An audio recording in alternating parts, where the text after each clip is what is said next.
Hello, everyone. I'm Chestic44, Austin Fly, and welcome to this Let's Play of Wrath of the Righteous. Last episode was technically a very long three-parter of an episode, where we have found out the truth about our powers, that they were gifted to us effectively through demonic corruption by an experiment by Arilu Vorlesh. And Nocticula basically recruited us to take care of the source of the Nihindrian crystals that are empowering everything, because she doesn't want them having it either, because it's destroying her realm, but regardless. Anyway, she has given us the option to take a ship of hers into the, over to the Kolfir mines in order to deal with this. But that's not the only place we can go. There are two other people we can talk to in order to get a ship over, and I intend to do that. That said, I am also going to change who we're taking. For once, we're going to take the Paladin. We're going to take... Honestly, I've been having fun having you around. And then we're going to take the usual mix-up. Dayrin, Lan, Nenio. And we need to go to... the Bad Luck Tavern. Okay, step one, everyone get onto your mounts. Including me. There's the mount option. And you are also going to mount up. Actually, I should put this mount option up somewhere. I'll put it there instead of Shield of Dawn. Where's the mount? There it is. Alright. And before we do that, I just want to see... Are there any things I need to buy from you... food-wise?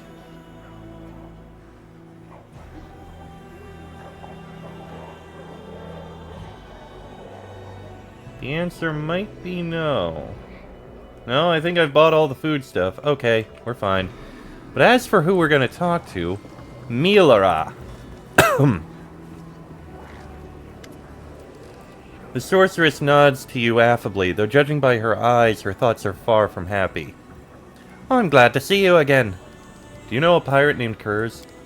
Scoffing in disdain, the sorceress smiles scornfully. Every aeronaut of the Midnight Isles knows that bloodthirsty animal. He's an ignoble and filthy scoundrel who revels in the death of his moral failings. Back on Galarian, even the Shackles pirates, who are usually at each other's throats, unite to hunt down degenerates like him and hang him from the yardarm. Crooks like him don't belong on a ship's deck. The right place for them is behind bars or with a noose around their necks. I need to get to Kolfir. Can you take me there? The sorceress looks at you, surprised. Aren't you worried about the curse hanging over me? You'll want to take me with you on a long and dangerous expedition anyway. You're either very brave or very careless, though it doesn't really matter which. A defiant expression appears on the sorceress's face. We are capable of reaching the destination no matter how long or dangerous the route might be. Starcatcher III never wavers in the face of a challenge. I sincerely hope you've chosen your best companions to go with you, because we won't be able to carry more than 6 people. Also, you should take care with your gear. On a long expedition, you can only count on the things you've brought with you. For 150,000 gold coins, I can take you to that island in first-class style. I'm going on Kolfir on a noble mission. Maybe you can offer me a discount? After some hesitation, the sorceress nods. I believe you. If you really need to go there on an important and noble mission, I can lower the price to 100,000. I can't ask for less, for maintaining the ship and crew is no cheap business. Alright, get your ship and crew ready. We're heading out right away. Milara raises her chin and solemnly pronounces, In that case, Starcatcher III and her crew are at your disposal. The ship waits in the mooring pillars, but you don't need to bother yourself by visiting that nasty and unpleasant place. After you're done with all your current business in Illusionaire and are ready to head off, just use this portal. It will drop you right onto the deck of Starcatcher III. Well, I don't think we have any gear that we need to sell. Why do it... Dayrin! But I don't think we have anything else, so let's head on through. You stand in front of the portal that will lead you to the airship's deck. This vessel will take you to Kolafir, where you'll have to fight Baphomet's merciless daughter, Hepzimira. Actually, one quick thing before I do, because I forgot. Then we do all of these.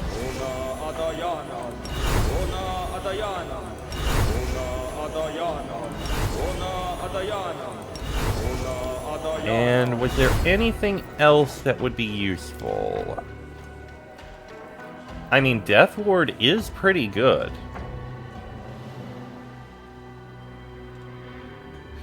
Casting one on each of us would be good, but I don't know about that. You know what? I'll cast a few. Cast one on me.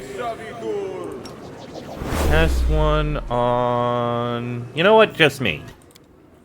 That'll last 24 hours. And we also have... Greater Angelic Aspect. There we go. Now let's approach. You have a long and dangerous journey ahead. There will be no turning back, and you will only be able to rely on yourself and your companions. Before departing on this deadly and dangerous mission, you would be wise to check your equipment meticulously and complete all unfinished business, because the opportunity to come back here may never appear again. Step into the portal.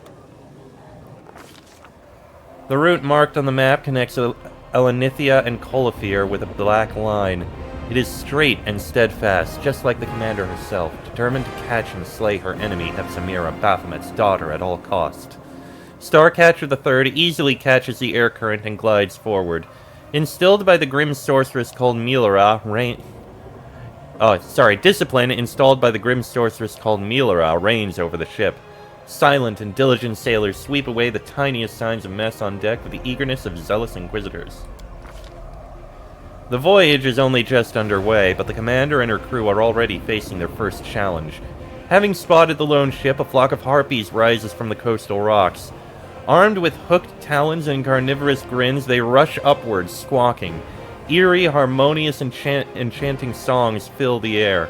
The gazes of some sailors go blank as they cast away their lines and walk unsteadily toward the ship's broadside to step into the void, where the sweet-voiced songstresses are waiting for them. The commander decides to greet the harpies with a song of her own, a true hymn of freedom and praise for the tempestuous winds. The harpies react with yearning and awe at the commander's magnificent vocal harmony.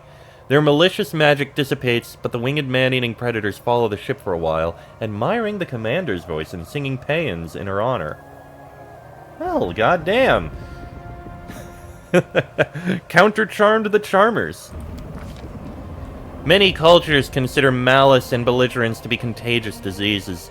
In the Abyss, one particular place transmits such quarrels in the air like a noxious miasma. This place is Mara Island, and the ship is flying right over it. Discord-sowing whispers fill the thoughts of every crew member. Sailors suddenly begin casting hostile glances at each other, while muted but merciless brawls break out here and there with almost zero provocation. Such is the aura of Mara Island, the heart of malice and disorder, a cauldron of the affliction known as strife. Captain Melara frowns as she observes the discontented mood reigning on her deck. She retires to her cabin, and just a quarter of an hour later the situation changes drastically. A strange, eerie apathy falls over the ship's crew. The sailors look at each other with blank eyes, unable to comprehend why they were so ready to lunge for each other's throats just a few minutes ago. The uncanny apathy fades away right after Mara disappears from the horizon, and only then does Melara return to the deck, looking wan and exhausted. Choice of captain made this easier to deal with. A hurricane of enormous proportions rages toward the ship, threatening to crush the boat like an eggshell. A whirlwind rips a gaping sailor from the tackle and tears him apart in midair. The winds catch the ship and draw it into a deadly dance. The elemental embrace lasts for hours, days, or maybe months.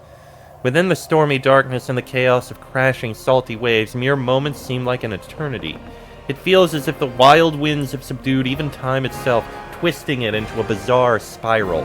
The commander can barely make out the dark shape of the island called Allier below, offering a chance that the ship might seek refuge there. But what dangers might await the vessel on land?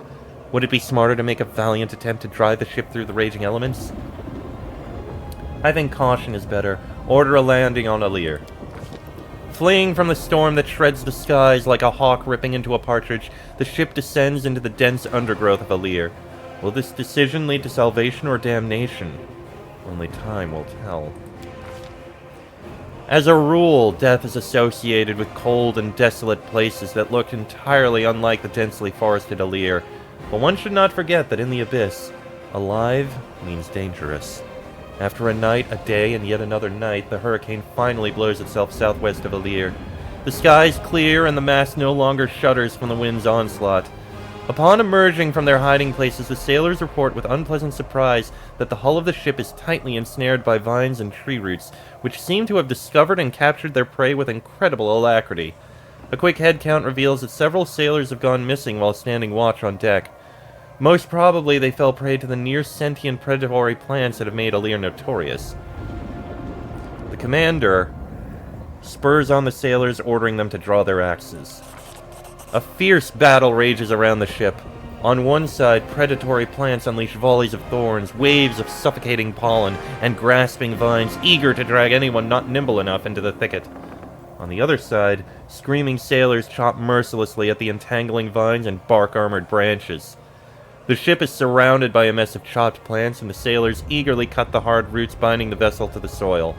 They work skillfully and ruthlessly, and before long, the vessel rises into the air again, carrying away the commander and her depleted crew, drenched in blood and plant sap.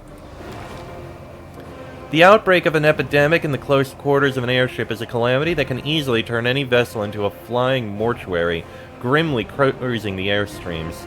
Unsurprisingly, the crew is horrified when they notice the first signs of disease spreading on board. In the morning, many sailors find themselves unable to rise to their feet.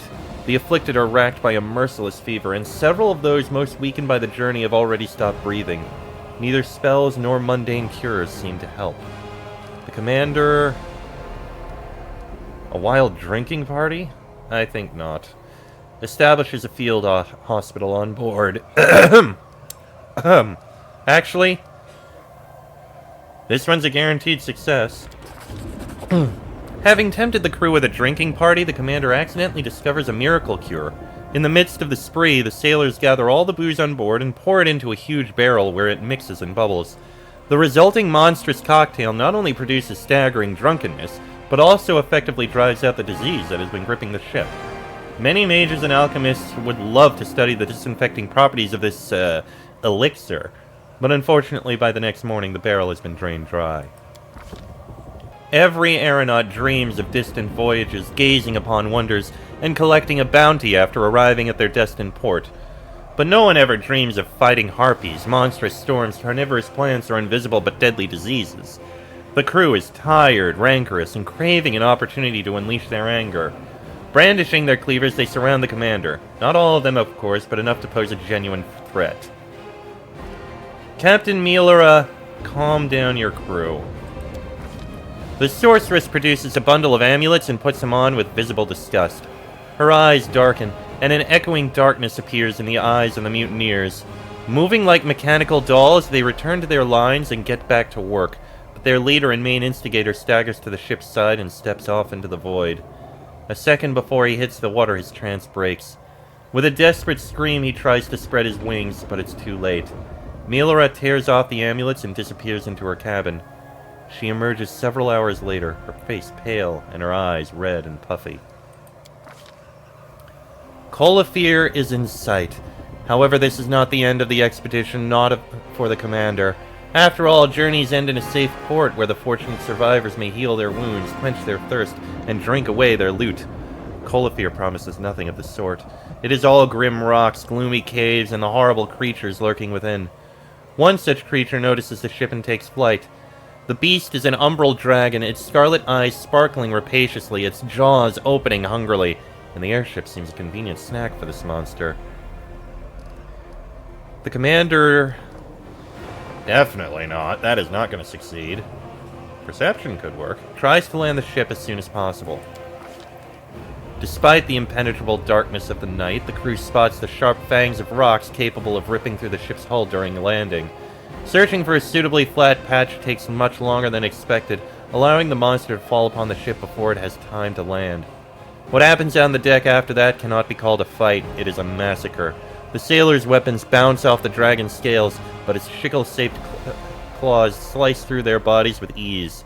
The beast tosses the bleeding and screaming chunks of meat into the air, swallowing them with a disgusting purr of satisfaction. Finally, the monster sates its hunger and leaves the battered ship alone. Sounds of the battle carried all over Colofir, alerting anyone not curious that visitors have arrived on the island. Finally, the ship touches the ground and the commander sets foot on the rocky soil of Colofir, Hepsamira's lair. I think I may need to retry that. This time was successful. In the darkness, among sharp rocks that pose a mortal threat to any landing ship, the commander notices a crevice with a relatively flat surface. In an impressive feat of courage and skill, she lands the ship right inside the crevice. The scaled monster's prodigious size proves a disadvantage in this pursuit. It cannot squeeze its body inside after the vessel. Screeching in disappointment, it wheels around and departs in search of easier prey. The airship finally makes contact with the stony ground of the island. With obvious relief, the sailors hasten to tie the ship to some stone stalagmites so that the vicious wind does not hurl it back to the air. The night grows silent once again, deadly silent, and it is unlikely that no one in Colofir has noticed the arrival of the commander and her crew. The expedition is over, but the tribulations that fate has in store for the commander are far from over. Somewhere among these rocks is Baphomet's daughter, and she is gathering an army that will soon try to conquer Golarion. And it looks like we're not actually mounted anymore, so let's get back on and take care of all of this. Did I mess up again? Including casting all those spells again.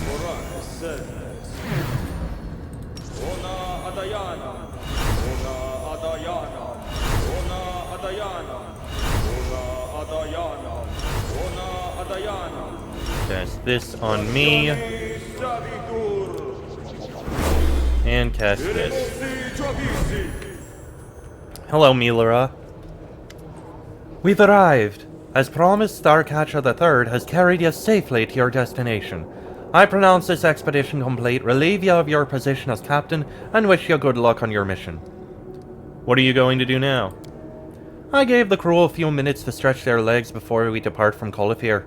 The local atmosphere doesn't strike me as particularly, hospitable, and that scaly monster that almost ate us may not be the only one around. I could use some help with my mission. I try to avoid taking the lives of others unless I absolutely must, and I do everything I can to avoid the kinds of situations where violence becomes unavoidable. I apologize, but that's why I won't be following you, nor will I be letting anyone from my crew join you. Thank you for your service. Fair winds to you. Milora gives you a swift nod and bids you farewell. I'm sincerely happy that my cruel fate hasn't claimed your life as it has with so many others. You must be special. Arguably so. Alright, let me drop a save before we start going into here.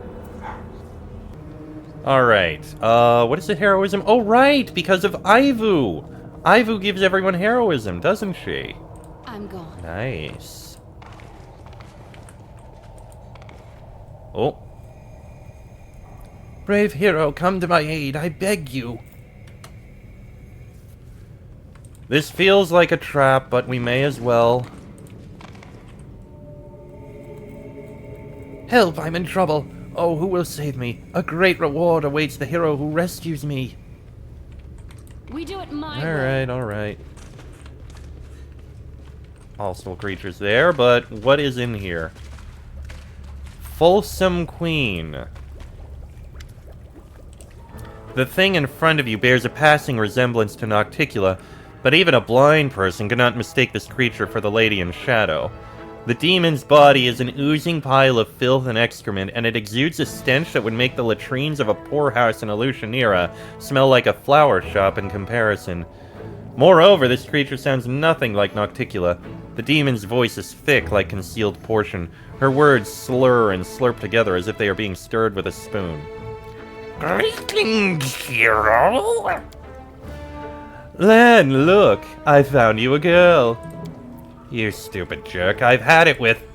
If I skewer her with my sword, will she be a shit kebab? Scatological humor induces amusement in approximately 50% of the Galarian population. When measured as a dependent variable, the enjoyment of scatological humor has a negative correlation with independent variables such as age, social status, and intellectual development. Hey, wait, are you calling me a dumb young street rat? Well, you got me on the last one, but I ain't dumb, you know. I understood what you said. What are you? The slurping, sloshing sound of the creature's gleeful laughter makes your stomach grow queasy. Her body swells up in smug satisfaction. Mortal, you must think that it is Noticula who stands before you. But I've deceived you. I'm not her at all, though I am just as beautiful and powerful. The demon clearly has trouble pronouncing this last word, but she gives it her best attempt. I am the Fulsome Queen, the true mistress of this island. I rule all of its caves, caverns, vile cesspools, quicksand pits, as well as its poison springs, and plague graves, and everything. Yes, everything here is mine. I am... She pauses, her eyes darting around for inspiration. The Lady of Filth. The demon clearly invented this honorific on the spot, but she seems quite pleased with her new title. I can smell your powerfulness from here. The demon nods pompously and smacks her lips in satisfaction. Yes, everyone who sees me is impressed with my powerfulness. What an amazing creature! Just look at the way she mimics the appearance of others through metamorphosis. She has the ability to transmute herself. I can say with confidence that we are looking at a one-of-a-kind specimen, says the kitsune who can shapeshift. Woljif snickers, covering his mouth with his fist. Dung of a kind, more like. The Fulsome Queen gurgles in confusion. She likes me, doesn't she?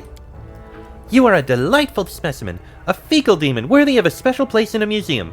Of course, this special place will have to be disinfected on a continual basis, but I'm sure the revenue brought in by the crowds of eager tourists who want to see you will be more than enough to cover the cleaning costs. Yeah, and you can sell nose plugs to the tourists too. She'll be rolling in filth, but you'll be rolling in gold. Since this is your island, do you know what Hepsamira is doing here? The demon smiles flirtatiously. She tries to make her voice sound soft and seductive, but without much success. I know everything, all the secrets. But first, you must serve me. Then I will lavish you with my favors. Why do you look like Nocticula? The demon lowers her eyes flirtatiously. She giggles, pleased with herself. I can take on any form, and Nocticula is the most beautiful and perfect creature in all the worlds. That's why I want to be like Nocticula. And why did you summon me here? The demon grows petulant, her voice whiny like a spoiled princess. I need a knight. I am the Fulsome Queen, so I must have knights who will repay my enemies for wronging me. I've been hurt by everyone. This is my island, and they've made me an outcast.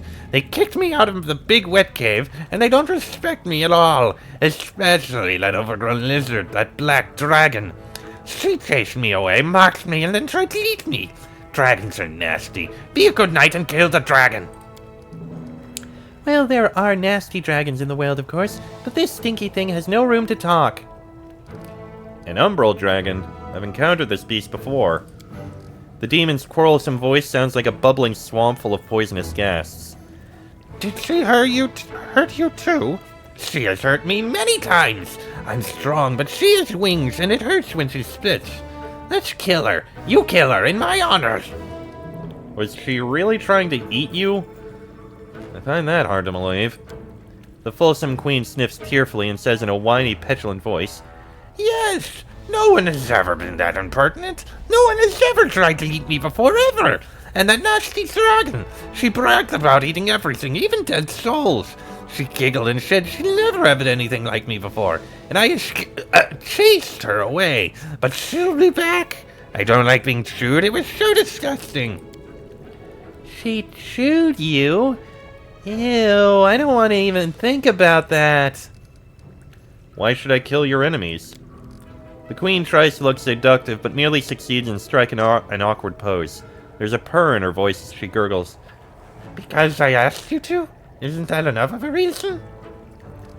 And where do I find this dragon? The evil lizard lives nearby in a big cave with a hole at the top. The rain falls into the hole. It's a good cave, dark and wet, and it used to be very quiet. But then the fat lizard came and kicked me out of there because she wouldn't fit in all the other caves. Why does she need such a good cave? She's always out hunting. She flies over the island all the time, and the cave just stands there empty. If the dragon is always out hunting, how am I supposed to catch her in the cave? The Fulsome Queen stares at you for a long time in dumbfounded silence. Finally, with the air of someone imparting great wisdom, she says smugly, Well, if the dragon isn't in her lair, you'll have to summon her. Dragons love their treasure. Everyone knows that. If you touch the treasure, the dragon will hurry back in a blink of an eye to protect her property. But the thing is scattered around the cave. The bright stick with a bird on top, the sparkly dress, the round coins, and even the pretty little crown. The demon's voice grows wistful and there's a faraway look in her eyes. They're all just silly rocks that have been wrapped in illusions. And the real treasure looks like boring rocks. Look closely and you'll see that I'm right. I know this, because I snuck in there and wanted to steal because my gaze pierced through the shivvy's spell. Fine, I'll deal with the monster. Maybe I'll get some good loot out of it. The demon's voice is soft and flirtatious. I see that you are brave. Kill the monster and I will reward you terribly generously. I have to go. The Fulsome Queen tries to look regal and impressive, but without much success. She dismisses you with an awkward wave of her hand, disturbing the swarm of flies that hover around her loathsome form. They scatter in all directions with a low buzzing sound. Right. Well, that is a thing. So we've got a dragon to deal with, which we will do in the next episode, because this one's gone on long enough. Next episode, it's time for us to deal with the Kolfir Mines. Till then, I am Chester44, also known as Falai. That is me, Sela, Woljif, Darin, Lan, and Nenio. This has been a Let's Play of Wrath of the Righteous, and I shall see you all next time.